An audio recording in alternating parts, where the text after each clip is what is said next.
এই যে আমার সোনামণি দেখেন আবার আসতেছে, ডিমের মধ্যে এবার বসবে ইনশাল্লাহ। বসো তো সোনামণি, এই যে তোমার ডিম, এই যে আমি তো নিয়ে যাইনি ডিম, বসো তো, বসো বসো বসো বসো। কি হয়েছে, তোমার সাথে আমি ঝগড়া করতেছি? তোমার আমি মারতেছি? আমি একটু সরে গেলাম, যাও, তোমার কারণে আমি একটু সরে গেলাম, বসো ওখানে যাও, যাও। ঘর বানাই দিছি কত সুন্দর করে, দেখছো? এই যে ডিম বালি মার্শাল্লাহ, আমার নিজের হাতের ঘর। তুমি বসো, যাও যাও সোনামণি, লক্ষ্মী আমার, যাও যাও যাও যাও। এখানে কি ডিম, তুমি এখানে যে বসে থাকলা? এখানে যাও, ওখানে যাও, ওখানে যাও, ওখানে যাও, এখানে যাও, এখানে এখানে এখানে। আইয়া, মাশাল্লাহ মাশাল্লাহ মাশাল্লাহ।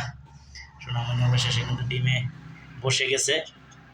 কারণ হইতেছে যে, যেহেতু এই জায়গায় ও ডিম দিছে, এখানে তো আসলে আর কোনো কিছু করার নাই, ডিমগুলো নষ্ট হয়ে যাবে। এর আগেও দুইবার ডিম দিছে, সবগুলো ডিমই নষ্ট হয়ে গেছে।